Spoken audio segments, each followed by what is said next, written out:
बिस्मिल्लाहिर्रहमानिर्रहीम। 1 गिलास चने की दाल है, उसको 2 से 3 घंटे के लिए भिगो लें।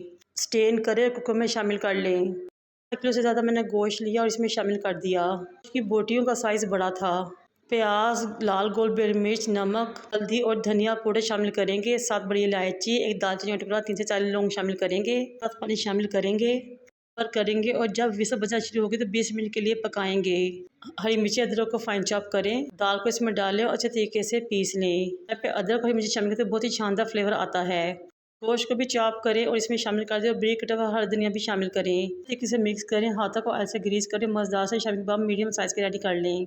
टाइम पे आप इनको एक लंबे अरसे के लिए फ्रीज़ भी कर सकते हैं। अगर फ्रीज़ करना तो आपने इसके बैटर में अंडा मिक्स नहीं करना, वरना स्मेल आना शुरू हो जाएगी। एक अंडा ले, बीट कर शामी बाग को इसमें डिप करें और फ्राई करें। दोनों तरफ से क्रिस्पी गोल्डन हो जाए तो उतार लें। ऐसे शामी बाग रेडी हैं खाने के लिए। सैंडविच बनाएं, बर्गर बनाएं या पुलाव के साथ इंजॉय